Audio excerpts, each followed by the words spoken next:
This elite time waster plaque hereby goes to none other than Shot 97 for your heroic effort and achievement in successfully and intelligently wasting a lot. Exactly 0 hours and 25 minutes. Yes, we did keep track.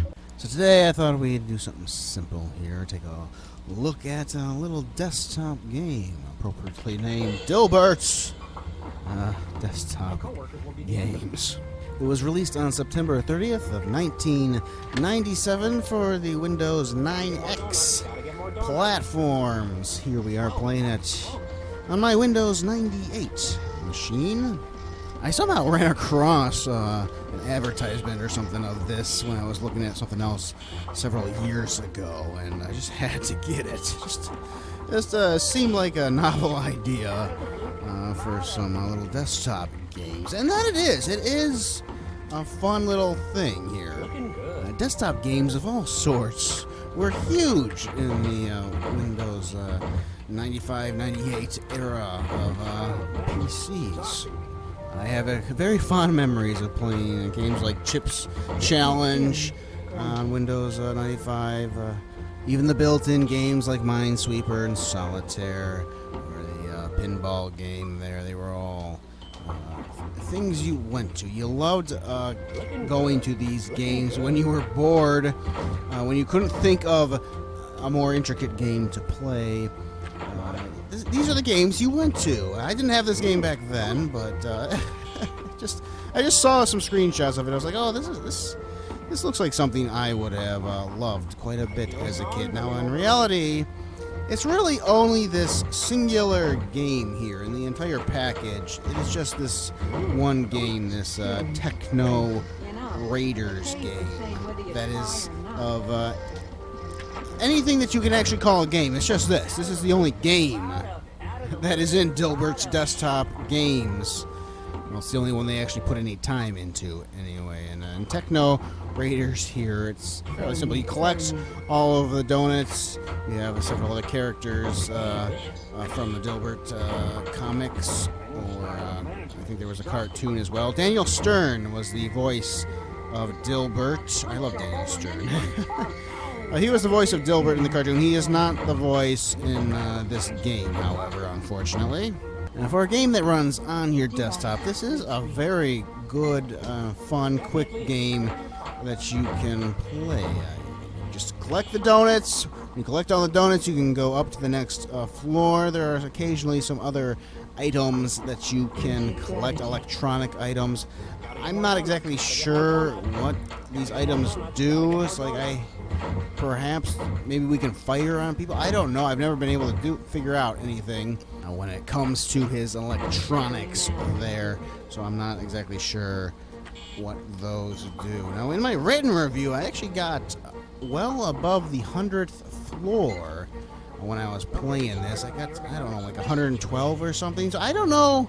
I was expecting 100 to be the end or something, but it seemed to keep going there. So I don't know if, I'm sure there is some end to this. I didn't happen to reach it, but I was genuinely surprised at just how many levels they managed to pack into this game here. But it's pretty much just this one game, though. The rest of the games, as you will see in a couple minutes here, nowhere near the substance of this one. So this is a game I actually recorded over a year ago in the third season of the Gaming Memories and Review, but I recorded it, the video, and I edited it together, a rough edit there, but I don't know, for some reason, I don't know what was going on with me at the time, but this is usually the type of game that I would record the video and the commentary at the exact same time live while I'm actually playing it. This is usually the type of video that I would do that with. I did not do that for some reason. I just recorded the video. And then when I ended up editing it all together and getting a video there to put live commentary to, I just didn't feel anything at the time. The third season was something very special for me. It was very serious in its nature. You may have realized that I have not yet released a third season funny video, a collection of all my humorous moments. I did that for the first and second seasons, and I have not. I will do that eventually, but I think what I'm gonna do is combine it with this fourth season here, because there wasn't that many. At least that's my recollection. My recollection is there were not that many moments that could qualify for an entire video dedicated to just the funny moments, so I thought I'd just include them all together with this fourth season here, which has already started to have a lot more humor in it, like the original couple of seasons. Just every season just has some kind of a focus to it, at least since the second season. The first season was me just I was just getting started, and it was all over the place in terms of, I had 27 reviews that first season. I just dived in. I was having so much fun. I did all sorts of games. I covered several VIC-20 games, short games like that. I covered some NES games, a lot of old kids games I played back in the day. I had a lot of fun, a lot of NES games, but it was towards the end of that first year where I really was starting to get a feeling like I wanted to deliver some kind of message. And I remember Might and Magic 3, which was by far the most intricate, large game at the time that I had reviewed. I took a lot of time putting all of that together. And I had followed that one up with several shorter videos while I got more footage together for another larger review that I was planning to put together. And I also did a lot of other things besides the actual gaming reviews. I did lots and lots of guides and other kinds of videos at the time. But with Might and Magic 3, I was getting that feeling. I was like, even though this takes a hell of a lot of time, nobody else is bothering to dive into these very deep games. They deserve more attention. So I was really feeling like, oh yeah, I gotta do something here. And then season 2 came along, and that was by far the most emotional season. There's a lot of anger, even a couple of little tear-jerking moments there, especially with Lost Dutchman. Mine was one of the first videos of that season where I teared up a little, and that was the year that I did my PAL versus NTSC thing, and then when I did Defender of the Crown and dedicated that to Jim Sachs, from that point on, I was on a mission. But it was still like a deep review here, and then a couple of shorter reviews to kind of pad that while I'm working on something more intricate. I put a little, shorter video in there, just so I can have something out there. There was 23 videos in the season 2 there, which was several less than the first season, but not that much less. But you can see that the more intricate reviews are already starting to get on me at that point. Now, third season comes along, and there's really only one video in the entire third season that was meant just to be something quick and short and fun that I could put out there while I was working on something deeper, and that was my Mattel Electronics football, I believe. Everything else that year was it was very deep in its nature. I had so many points to make. It was so serious. There weren't too many moments to laugh at in that season. And I'm very proud of that season. I took a big break in there too. I did making music on the Amiga video. I made an entire album on the thing, and I took a long break there because I was kind of burnt out after doing all that. And there ended up only being 17 episodes that year as a result. But they're all just pure, in-depth coverage. There's so many reviews there, so many looks at manuals, just very deep. And then I was also doing the written stuff. So so much of the written stuff. It takes really does take away from the video time. Also, sorry for the people who don't read those written reviews and they only watch the videos. Because, yeah, you're definitely getting less videos because of that. So maybe you should read a little bit because they are different from each other. And I'm not stopping. This year, I just wanted to, be about bringing back a lot of that fun that I used to have. And I'm still going to have moments of seriousness, moments of anger, and all that, And thus far, I've, in terms of the games I've actually reviewed thus far in the 4th season here, they've all been very, very in-depth coverage, probably unlike any other season, actually, all in a row there. They've all been very deep, but they've all had one thing in common in that I'm bringing back a sense of humor to it all, while also being serious, while also getting angry at times and making points and things. I'm bringing it all together. If I'm going to keep doing all this stuff, I got to have some fun. Making the points the last couple years was enough. I didn't necessarily have to have that much fun while I was doing it because the points needed to be made. I had to step up when nobody else was saying anything about a couple of topics. Now I just want to have some fun again. And as long as I'm having fun, then I can continue to do the deep reviews on all of these games, which this season has been very deep thus far. Well, this time I saw that this was lying on my computer here, and I was like, well, why don't I just go and take some pictures on my Windows 98 machine, put them together, sit down, and just ramble a little bit like I used to do so often.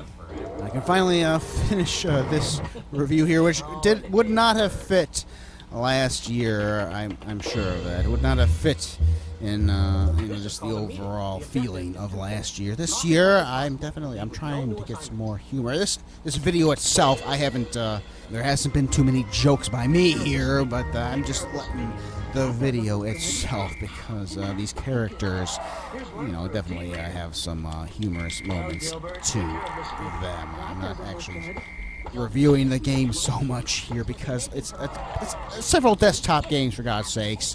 What am I going to say? Oh, look. Oh, here we have Space Invaders with Dilbert. No, it's a wonderful game, but it's old. It was actually made in 1979. It's all self-explanatory. We're now playing some kind of a strange table hockey game where the junk has to go into the other ones and the good shit has to go into Dilbert's. I mean, it's very self-explanatory there. Although I don't think in this video here I realize this. Like, that's money. I should be trying to throw it into Dilbert's. I'm not doing that. I'm just trying to score against the competition there. I'm thinking normal table hockey. It's not quite that. They've got a little twist there. Well, this is just my chance to update you all, talk a little bit about things. I used to do this all the time in the first season. Just update everybody. Have a little video there and just talk a little bit about what I'm thinking, what's going on in the whole review life here. Here's a little something special for everybody to take a look at. Please insert your CD-ROM. I'm going to shut up and let Dogbert here take over. While your clueless coworkers were earning money for other people, you were cleverly using your time and skills to complete all 7 Dilbert games. Your effort will be handsomely rewarded. By handsome, I mean you get to print out a plaque with my picture on it. Couldn't ask for more. At least not with the hope of getting it. This game is quite a bit of a surprise to me. I was not expecting this to happen. It does indeed put up a little plaque there that you can print, and I sent it to my printer. And here, there it is. I think my printer there needs a little ink or something. This elite time waster plaque hereby goes to none other than Shot 97 for your heroic effort and achievement in successfully and intelligently wasting a lot. Exactly 0 hours 25 minutes. Yes, we did keep track of time playing Dilbert's desktop games. Signed, Dogbert. I wasn't expecting that either. I haven't watched this for a year, so I really had no idea. Leave it to me a year ago to somehow get something in here, which I can put at the beginning of the video to have my little funny bit at the beginning here, which I've been doing all season long. Yay. Yay, I guess I wasn't a complete stiff last year. Well, it was just in the videos I chose to release, really. So, yeah. Different approach this year. It's still going to be a lot. As long as I'm having fun, and I am having fun, there's going to be even more in-depth coverage than ever before. It's just maybe I'll put in one or two of these types of things every once in a while. This has been in the vault. I've got a lot of crap in the vault that I'm finally getting around to. Maybe I can make some use of it now.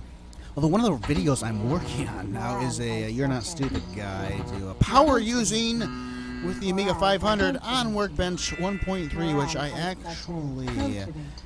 believe I completely filmed that, or did a lot of it over a year ago, and I didn't even bother to look at any of that. I still have it on the hard drive, but I just decided to completely redo it, just re-record everything a couple weeks ago.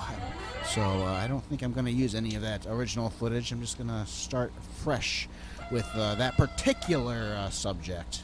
So I guess other than that very first game that I showed you, this would be the other sort of, this is not really a game at all. I guess they call it a simulator inside of it. It's the CEO simulator. There's nothing really to this at all. I think you can choose to be a dick to them all and have the business crumble, or you can be good to everybody, and the business will inevitably, as long as you are motivating them with a lightning rod.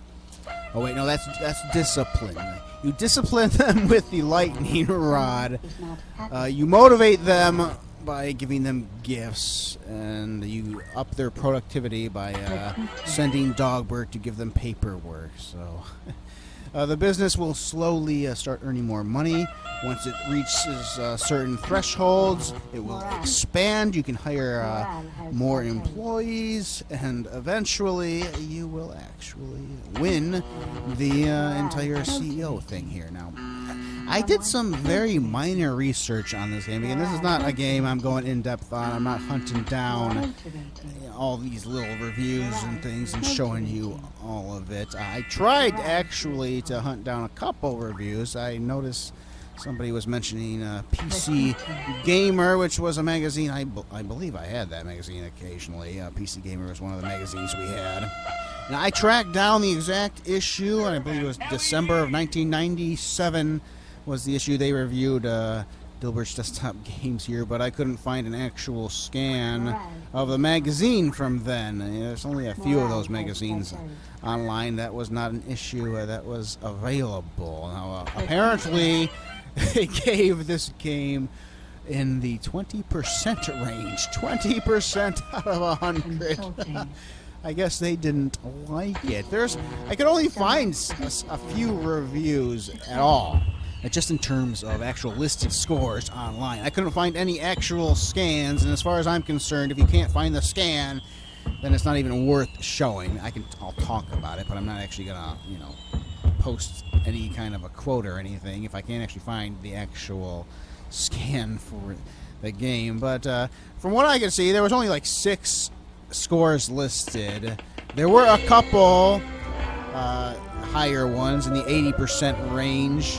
And even, somebody who had like 4 out of 5 stars in there. And there were a couple in the low 20% ranges. So I guess you call that mixed opinion. Most people didn't care enough to review this game. This is not a game that rises to most magazine publications, radar, really.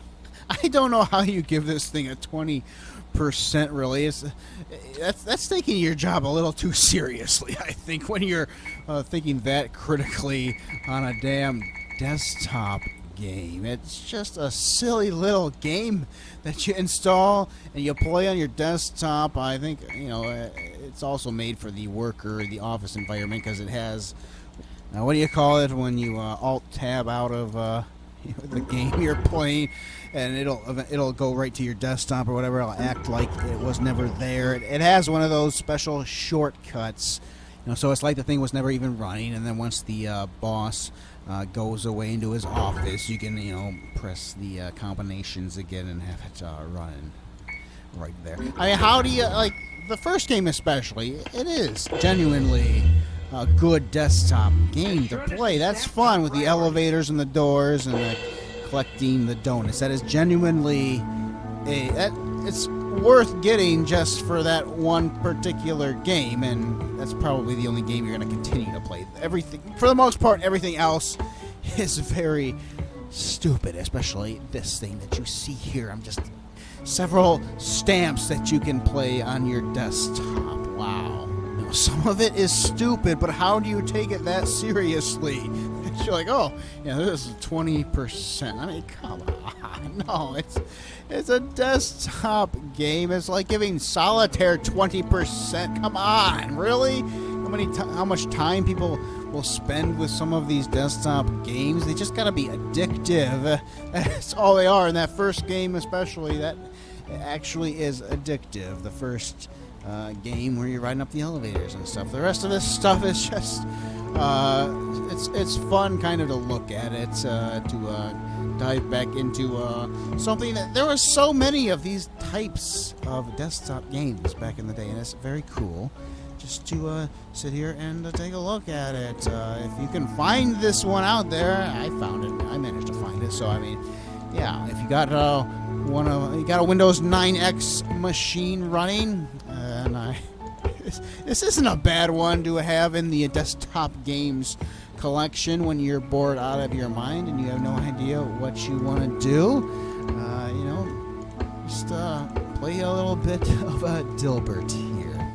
As long as you look at it as a desktop game and that it's not competing, you know, with your other, you know, in-depth games, then you're perfectly fine with scoring this one higher.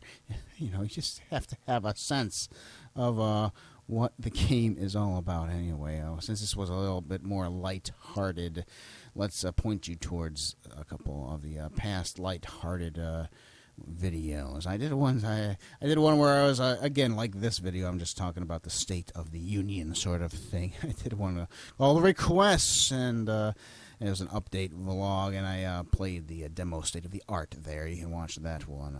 Launch 11, which is a on disk magazine for Windows 3.1 there. Power Drift, a video I did for Pull of Interest there.